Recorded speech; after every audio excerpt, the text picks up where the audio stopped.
저희가 마네 얘기 많이 했죠. 그렇죠. 마네가 미넨을 가네마네. 근데 재미가 있네 마네. 네, 재미가 없죠 사실. 네, 재미가 없습니다. 네. 지금 마네가 바이언으로 가네마네 하고 있는 상황에서 굉장히 어떻게 보면 리버풀 팬들 입장에서는 좀 청천벽력 같은 소식. 네. 살라와 마네가 동시에 팀을 이탈할 수도 있다는. 이게 지금 약간 내막이 공개되고 나니까 또 답답해졌어요. 네, 아니, 그러니까. 그래도 뭐 선수도 나름대로 뭐 뭔가 원하는 주급이 있을 것이고 구단도 그래도 그동안은 나름대로 제의할 만큼 했다고 봤거든요. 근데 막상 내막이 지금 뭐 피어스나 디에스레티 기사에서나 공개되고 나니까 아니 왜 이렇게 돈을 안 쓰지? 또 이 굉장히 생각이 많이 들어요. 실망스러운 행보. 네. 아무리 뭐 물론 구단 상황도 우리가 100% 다 할 수 있는 건 아니니까 다각도적으로 해석을 해야 되고 뭐 분명 어느 정도는 돈을 아껴야 하는 이유들이 있을 거라고 생각은 들지만 이 정도까지 아낄 필요가 있나? 그리고 살라 정도로 활약을 한 선수 뭐 후반기와 별개로 어쨌든 이 선수의 스타성이나 지금 가지고 있는 팀의 지분이나 아니 뭐 마케팅적으로만 봐도 살라가 차지하는 네. 비중이 엄청 높으니까. 그 득점왕이고 네. 어쨌든 올 시즌 보여준 그 공헌도가 있잖아요. 그러면 어느 정도 보상을 해줘야 되는 게 맞지 않나? 그래서 그 지금 생각이 이제 들거든요. 마누라가 이제 사실상 해체 수순으로 받고 누는 안 나가나요? 피르미노? 네, 누가 두 번 붙는 선수들보다 낫죠. 그 인물들보다 낫죠. 인물들보다 낫지. 누누 뭐 에스피리투 산투나 네. 누누 저 아스날의 타바레스나 타바레스나. 파리의 네. 멘데스는 제외하고. 네. 네. 어쨌든 피르미노는 모르겠어요. 나간다면 물론 지금 당장은 나가야 되는 게 저 맞다고 봐요. 기여도가 너무 떨어지니까. 많이 떨어지죠. 근데 이제 왜냐면 이적서를 좀 지켜봐야 되겠고 가장 충격적인 소식은 자꾸 케이타 재계약에 대한 얘기가 나오는데. 맞아요. 그래서 리버풀 팬들이 야 클럽 뭐 협박당하냐 이 얘기 하더만. 아우 나 진짜 이거 답답해가지고. 당시 넥스 제라드라고 그 천명에서 그런 거 아닙니까? 그건 그럼 들었을 수도 있어. 그걸 들었다. 그거 알죠? 그거 대파남에 댓글로 응모 받았을 때 어떤 분이 댓글로 먼저 써줘. 넥스 제라드 맞아. 거기서 형철을 따온 거죠. 나왔어요. 그랬기 때문에 그건 제 책임이 아닙니다. 뭐 어쨌든 지금 우리가 주를 다뤄야 되는 거는 디에슬레틱 쪽에서 이 살라 이적 사과에 대해서 맞아요. 굉장히 또 장문의 기사가 나왔습니다. 사실 이거는 좀 지난주 정도에 언급이 됐어요. 먼저 공개가 돼서 이미 리버풀 팬분들은 딱 보고 나서 저와 똑같이 뒷목을 이렇게 딱 잡는 결과가 나왔을 거라고 보이고 어떤 상황인지 저희가 정리를 좀 해드리겠습니다. 일단 디에슬레틱의 기사인데요. 팀을 떠날 마이크 에드워즈 디렉터 그리고 새롭게 이제 그의 후계자로 디렉터로 일하게 될 줄리안 워드 이 둘은 살라 재계약 협상에 임하지 않았다고 합니다. 어쨌든 떠날 사람이고 이제 막 오는 사람이니까. 그렇죠. 물론 이제 줄리안 워드의 경우는 루이스 디아스 디레니께 결정적으로 관여가 됐다고 얘기는 했었는데 아주 좋은 인물이군요. 근데 살라 재계약은 이 둘이 관여하지 않는데요. 지금 관여가 되는 인물은 FSG의 회장인 마이크 고든. 그러니까 FSG의 총수는 존 헨리인데 존 헨리 밑에서 일하고 있는 사람들 중에 마이크 고든이 가장 영향력이 큰 인물이라고 보면. 뭐 존 헨리가 이런 뭐 하나하나를 다 관장하지는 않으니까. 그렇죠. 그래서 FSG 내에서는 가장 영향력이 있고 가장 존 헨리의 어떤 직속이라고 하긴 좀 그런가 아무튼 그 정도의 영향력을 가지고 있는 그의 어떤 명령을 가장 먼저 따르는 아래 직원이라고 보면 될 것 같아요. 뭐 직원이 맞는 표현인지 모르겠지만 어쨌든 FSG 회장인 마이크 고든이 살라 에이전트인 라미 아바스와 이제 협상을 직접 진행을 했다고 합니다. 근데 디에슬레틱 기사에 따르면 12월 이후로 대면 협상은 없었다고 하고요. 그러면 그냥 랜선으로만 협상을 했다는 얘기인가요? 그렇다고 하네요. 여기 기사에서는 이메일을 통해서 몇 번 연락을 주고받긴 했대요. 진짜 랜선 맞아요. 랜선이네. 진짜 랜선 맞아요. 근데 결국 12월 이후로 대면 협상이 없었다는 거는 사실상 서로 간의 의견을 좁히기 위한 적극적인 시도는 없었다고 봐도 무방하지 않아요. 아니 좁힐 생각이 있고 좁혀졌었다면 만났겠지. 그죠. 이미. 그래서 만나지 않았다는 점을 봤을 때는 서로의 이견이 그만큼 좁혀지지 않았구나라고 우리가 해석을 해보면 될 것 같아요. 살라 측은 일단 40만 파운드를 요구했다고 합니다. 주급? 이 40만 파운드의 주급은 만약에 받게 되면 올 시즌이 그러니까 2021-22 시즌 기준으로 봤을 때 세계에서 6번째로 높은 선수가 된대요. 아니 근데 줄만 하잖아요. 줄만 하죠. 그리고 그 6번째잖아요. 그러니까 그 이전에 5명이 누구냐? 음바페, 네이마르, 메시, 호나에두, 더브라이너입니다. 이 5명보다는 금액적으로는 적다. 그러니까 5명 다음이니까. 근데 5명과 살라는 충분히 어깨를 나란히 할 만한 선수라고 생각해요. 당연하죠. 활약을 봤을 때나 또 리버풀 입장에서도 자신들의 어떤 최고의 스타를 이 정도를 대우하면서 우리 구단의 규모가 이 정도입니다. 라고 보여줄 만한 여지는 있다고 보이는데 근데 이번에 홀란드까지 또 이제 딜에 맨시티에 왔잖아요. 그렇죠. 이거는 뭐 던딜이 됐으니까. 다음 시즌 이적 시장이 완료된 것까지 포함을 해서 보면 홀란드보다 살라가 40만 파운드를 받게 된다고 해도 덜 받는 게 된대요. 그래서 현재 기준으로 봤을 때는 세계에서 7번째로 높은 선수가 될 수 있다. 만약에 살라의 요구사항을 들어준다면. 그쵸. 근데 40만 파운드는 제가 보기에도 리버풀 구단이 당장 한 번에 쓰기에는 좀 어려울 수 있겠다는 생각은 들었어요. 왜냐하면 리버풀은 고정금은 조금 적게 주되 인센티브를 많이 주는 방식으로 그동안 선수와의 어떤 협상을 체결했거든요. 그래서 그러면 기본급을 뭐 40만 파운드를 들어주기는 너무 힘드니까 적절하게 좀 타협하지 않을까. 그러면 한 35만 파운드 정도 되면은 30에서 그래. 한 35만 정도. 네, 30에서 35만. 그러면 우리도 합당한 대우를 한 거고 그것도 살라가 받아주지 않는다면 그거는 뭐 구단이 할 만큼 한 거니까 어쩔 수 없다. 이렇게 그동안 리버풀 팬들은 바라보고 있었어요. 저도 그랬었고. 근데 지금 내막이 공개되고 나니까 약간 그런 상황이 되는 뒷목 잡는 상황. 네, 뒷목 잡는 상황이 되는 네. 거죠. 자, 이게 왜 그러냐? 디에슬레틱 그리고 제임스 피어스의 얘기에 따르면 구단은 기존의 주급이 추정치입니다. 오피셜이 아니에요. 그 추정치 20만 파운드. 그러니까 이게 3억 1,400만 원이거든요. 그러니까 이게 이제 원래 받던 금액이죠. 네. 네. 근데 여기에 15% 인상한 23만 파운드를 야, 제기했어요. 이거는 존나 조금 인상해 준 거 아니냐? 살라 씨발 득점왕 도움왕. 그죠. 그러니까 재계약에 대한 얘기가 나왔던 게 12월이잖아요. 네. 12월이면 아직 살라 폼이 떨어지기도 전이에요. 엄청난 활약을 하고 있는 동안에 딱 전반기 때 살라가 네. 진짜 올 시즌 언터처블이었거든. 그래서 그때 살라가 나 이제 계약도 1년 반 남았으니까 이제 구단하고 재계약 얘기 좀 해봐야 되겠다. 그래서 라미 아바스도 협상을 했겠죠. 근데 협상 테이블에 앉았는데 자, 이 정도 어떻습니까? 했는데 20에서 23만 파운드, 3만 파운드 인상이야. 그러면 예?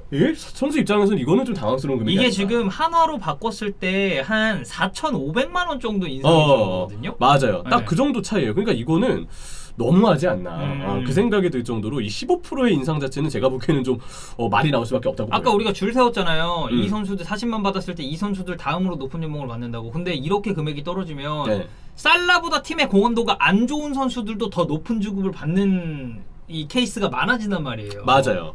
그래서 단순히 인센티브 많이 준다는 걸 떠나서 기본금이 다른 구단들과 비교했을 때 다른 구단들 아까 뭐 덕배, 뭐 호날두, 뭐 네이마르, 음바페 이런 선수들 다 엄청난 금액들을 받잖아요. 어느 정도 이 선수들과 그래도 비슷한 정도 혹은 이 선수들에게 너무 크게 밀리지 않는 정도 선까지는 기본금을 맞춰줘야 우리 구단의 규모가 이 정도입니다. 그리고 다른 구단에서 누군가를 데려올 때 그 선수가 주급을 요구한다고 하면 이 정도 요구할 거잖아요. 그럼 그 선수들을 데려오려면 나름대로 주급 주권을 높여야 될 텐데 여전히 최고 주급자를 23만 파운드 정도만 머물게 하는 거는 과연 앞으로의 비전을 제시하는 금액이 맞는 건지. 주급 협상에 있어서 굉장히 불리할 수 네. 있죠. 다른 클럽이랑 그쵸. 비교하면. 그럼 이거는 구단 자체의 비전이 높지 않다라는 거예요. 그래서 결국 이 얘기를 보고 뒷목을 잡을 수밖에 없죠. 심지어 지금 프리미어리그에 나는 윙포워드 자리에서 돈을 많이 받는 선수들, 뭐 맨시티가 대표적이죠. 그릴리시, 스털링 등의 더 많이 받을 거 아니야. 네, 주급 추정치가 아무래도 살라보다 훨씬 높아요. 네. 23만 파운드가 사실이라고 한다면. 그러면 이 제안은 조금 너무한 거 아니냐. 그런 생각이 당연히 들 수밖에 없는 거죠. 제임스 피어스는 살라는 재계약이 불발될 시 프리미어리그 자유를 선호한다. 그러면은 사실상 우승 경쟁하는 팀으로 이적할 수도 있다는 얘기네요. 그렇죠. 경쟁팀으로 이적할 수 있다라고 이제 얘기를 했고요. 또 하나, 피어스는 대폭 개선된 계약 조건을 받지 않는다면 2년 뒤 FA로 떠날 것이다. 네. 근데 그 디에슬레틱 기사에도 이 내용이 있었어요. 살라가 계약 기간을 별로 중요하게 생각하지 않는데요. 그냥 단순히 2년 계약이어도 오케이 할 거라고 디에슬레틱은 얘기를 했고 피어스도 그래서 그 얘기를 하는 거죠. 그러니까 조건만 맞춰줘라. 네, 계약 조건만 맞춰주라. 그러지 않으면 계약 기간 끝나는 대로 FA로 떠날 것이다. 이 얘기를 지금 하는 것이고 반대로 조건이 맞다면 리버풀과의 2년 계약에 서명할 것이다. 서명할 거고. 네, 계약 자체는 이제 다음 시즌에 끝나기 때문에 만약에 이번에 계약이 안 되면 그냥 내년 여름에 떠나는 거죠. 이건 뭐 리버풀 팬 입장에서는 정말 짜증나는 포인트긴 한데 타팀 입장에서는 그러니까 제3자 입장에서는 이게 경쟁팀으로 이적하면은 그거는 그거 나름대로 프리미어리그의 재미거든요. 재미죠. 네. 만약에 막 예를 들어 첼시 리턴. 그러면은 진짜 파란색 안 살라 그래도 닮은 지금 건데. 첼시가 돈을 막 겁나 풀고 있는데. 아니면 뭐 뉴캐슬 살라. 뉴캐슬 살라? 모르겠다. 뉴캐슬 살라네. 그럼 이제 막시맹 토트넘. 연세이동 되는 거야. 토트넘은 뭐가 되는 거야? 살라 오른쪽이지 참. 마네가 아니구나. 그렇죠. 그리고 이제 알미론 방출. 알미론 방출. 이렇게 되는 거야. 일단 제이콥 머피부터 먼저 방출을. 아무튼 뭐 그런 얘기들이 있는데 진짜 지금 피어스 얘기처럼 살라가 재계약이 불발될 시 어떤 시나리오를 그리게 될지 또한 우리가 생각을 해야 될 정도로 재계약 가능성이 좀 지금 멀어진 것 같습니다.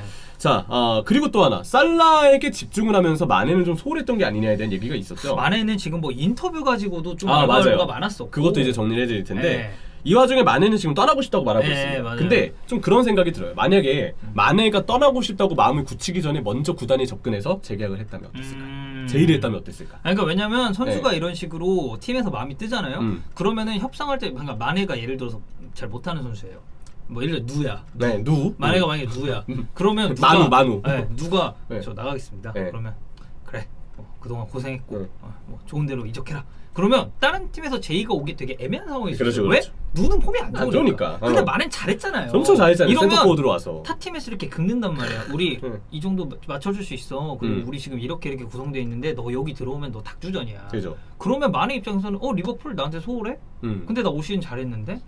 나 그러면 협상 저쪽이랑 한다? 그러면 리버풀 입장에서 주도권이 없어요. 그렇죠. 이 선수를 붙잡아두는 것에 대해서. 차라리 진짜 시즌 끝날 때쯤 말고 그냥 마네의 활약이 좀 올라오기 시작했던 중후반기쯤이라도 진작에 좀 접근했다면 어땠을까? 왜냐면 이게 이런 추측이 가능한 것이 살라에게는 그동안 되게 많이 나왔잖아요. 많이 나왔죠. 주급 관련해서 뭐 그래서 그때 막 그부럽다고 그렇게 얘기한 거 아니야. 아 그땐 그랬었죠. 구단에 개겼다고. 근데 이제 보니까 내막이 공개됐는데 그래. 와 완전 다른 내용이니까 좀 약간 좀 근본 생겼나요? 그럼 생겼죠. 네. 살라가 집에서 그 자기 집 앞에 이집트 팬들이 엄청 그 광장을 가득 메울 정도로 왔는데 그 사람들한테 사인 다 해주고 돌려보낸 사람이에요. 약간 양양에서 이명철 아닙니까 그거? 아주 부끄럽지만 네, 저도 그때 멋있긴 했어요. 네. 아무튼 아무튼 저 살라의 경우는 얘기가 많이 나왔는데 그동안 마네 얘기가 아무래도 적었기 때문에 그리고 마네가 이미 지금 마음이 떠났다고 얘기를 한 상황에서 그러면 이제 구단이 할 수 있는 액션이 아무것도 없어지거든요. 그쵸? 마네가 이미 떠나 있는데 다시 붙잡을 수 없는 거잖아요. 그러니까 지금은 생각해볼 수가 있는 거죠. 마네에게 조금 더 일찍 접촉했다면 어땠을까? 그리고 살라 얘기가 그토록 많이 나왔는데 왜 마네 얘기는 그동안 많이 안 나왔을까? 그건 그만큼 접촉이 없었다는 뜻이에요. 그렇게 추측이 가능하기 때문에 물론 이것도 나중에 또 다른 내막이 공개된다면 어떤 해석이 될지 모르겠어요. 저희 나름대로의 해석입니다. 지금 저희도 이제 지금 나와 있는 정보만으로 이제 해석을 할 수밖에 없기 때문에 지금 내용으로만 봤을 때는 조금 더 적극적으로 마네 얘기도 일찍 나오게끔 했으면 그러면 마네가 마음을 떠나기 전에 조금 더 유의미한 어떤 접촉이나 어떤 성과가 있지 않았을까에 대한 어떤 아쉬움은 있는 거죠. 근데 이 와중에 인터뷰가 빵 터졌어요. A매치 앞두고 세네갈인의 60-70%가 내가 리버풀에 떠나기 원한다더라. 그들이 원하는 대로 할 것이다. 곧 결정할 것이다. 서두르진 않을 것이다. 근데 나는 이 인터뷰 처음 봤을 때 난 농담이라고 생각하긴 했어요. 아니 마네가 무슨 진짜 뭐 상관없는 것도 아니고 그래. 뭔가 아직 리버풀 소속인데 이거를 이렇게 공개적으로 얘기하진 않겠지 이런 느낌? 저는 개인적으로 이 얘기 하나만으로 마네가 만약에 나중에 팀을 떠난다고 했을 때 야유를 받거나 그럴 이유는 없다고 생각해요. 이 얘기는 그냥 제가 보기에도 해프닝이지 않나. 그리고 뭐 본인이 다음날 또 얘기했으니까 다음날에 그냥 농담이었다. 리버풀을 존중한다라고 해명을 했고 그런 얘기도 있더라고요. 이게 저도 이제 그 언어를 잘 못하기 때문에 그쪽 언어를 잘 모르기 때문에 이런 얘기가 있어요. 자국 언어가 영어로 번역되는 과정에서 잘못 번역됐다는 얘기가 있어요. 오역됐다. 왜냐면 저희도 결국은 뭐 접근하게 되는 어떤 정보들은 대부분 영어 쪽 기사를 보면서 참고를 할 수밖에 없기 때문에 원문이 어떤 뉘앙스였는지 또 현장 인터뷰가 어떤 뉘앙스였는지에 대해서는 해석의 차이가 좀 있는 것 같더라고요. 그래서 이거는 그냥 가볍게 볼 만한 해프닝이지 않나. 대신에 이제 조금 조심했으면 좋았겠죠. 근데 막 엄청 비판을 하거나 그러고 싶지는 않습니다. 그리고 이와 별개로 과연 구단은 살라 마네에게 지금 이 선수들이 클래스만큼 잘 대우해주고 있는가? 그 합당한 대우를 해주고 있는가? 나오고 있는 추정치 주급으로 봤을 때는 전혀 그렇지 못하거든요. 그러니까 이 선수들이 좀 서운해하거나 뭔가 좀 구단의 재계약제에 대해서 좀 아쉬워하는 반응이 나오는 거는 지금으로서는 일리가 있다고 보여집니다. 자, 마네와 바이언의 사과는 어떻게 진행되고 있느냐? 타임즈에서는 리버풀은 바이언의 첫 제의를 일단 거절했다고 얘기했어요. 바이언이 하나로 그냥 통일해서 얘기하겠습니다. 392억 원을 제의했는데 392억 원에 62억 원의 옵션을 붙였대요. 그러면 380억 정도, 90억 정도를 이제 보는 거죠. 근데 스포르트에서는 리버풀이 이제 이거를 거절했기 때문에 스포르트에서는 바이언이 두 번째 제의를 준비하고 있다. 두 번째 제의는 469억 원에 67억 원 옵션가. 이거는 이제 조금 더 상승된 금액이네요. 그러니까 이거는 옵션가까지 포함을 하게 되면 한 530억, 40억 원까지 예상을 해볼 수가 있는 거죠. 근데 디에슬레틱의 경우는 일단 리버풀은 만에 이 종류로 667억 원 정도의 규모를 원하고 있다. 그러니까 이거는 옵션가가 포함이 안 되고 그냥 생으로 이렇게 얘기를 한다라는 그런 거잖아요. 가능성이 큰 것 같아요. 아니 뭐 옵션이 포함돼서 667억 원이어도 아직 그 현지 기사에서 추측하는 바이언에 제시된 이적료랑은 의견 차이가 좀 있다. 그래서 이게 어떻게 좁혀지느냐에 따라 다를 것 같고 마네의 마음이 좀 떠나 있는 이상 아무래도 팔 가능성이 크죠. 돌리기가 좀 힘들 것 같다. 만약 그렇다면 이적료는 리버풀 입장에서는 잘 받아야 되겠고 한편으로 바이에른 뮌헨은 여기서 과연 적극적으로 리버풀이 원하는 만큼 더 제의를 할 것이냐 그리고 두 구단 간의 이견이 빠르게 좁혀질 것이냐. 근데 이게 만약에 빠르게 이루어지지 않는다고 한다면 생각보다는 조금 협상이 길게 늘어질 수 있겠다는 생각이 들어요. 수도 있다는. 어쨌든 그런 부분까지도 일단 마네 바이언 사가에서는 좀 확인해 볼 수가 있겠습니다.